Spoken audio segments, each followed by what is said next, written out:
ন্যায্য কর দিয়েও দুর্ভোগ পোহাতে হচ্ছে মানুষকে। বৃষ্টি হলেই পুর পরিষদ এলাকার রাস্তা রূপ নিচ্ছে চাষের জমি। ফলত ক্ষোভে ফুঁসছে কুমারঘাট পুর পরিষদ এলাকার মানুষ। রাস্তার হাল দেখলে মনে হতে পারে কোনো প্রত্যন্ত গ্রামের রাস্তা, কিন্তু না।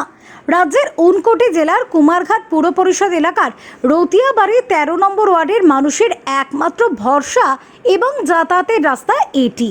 কিন্তু বেশ কয়েক মাস ধরে এই রাস্তাটির অবস্থা শোচনীয় হয়ে পড়েছে। বৃষ্টিতে একেবারে জলে কাদায় মাখামাখি রাস্তাটি দেখলে মনে হবে হয়তো কোনো চাষের জমি। স্থানীয়দের অভিযোগ, কুমারঘাট পুর পরিষদকে ন্যায্য কর দিয়েও দিনের পর দিন এমন হালে কাটাতে হচ্ছে তাদের।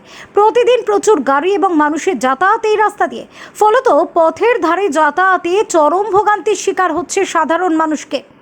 শুধু কি তাই, ঝুঁকি নিয়ে এই পথে চলতে গিয়ে পথচারীদের দুর্ঘটনার শিকারও তো হতে হচ্ছে, এমনটাই জানিয়েছেন স্থানীয়রা।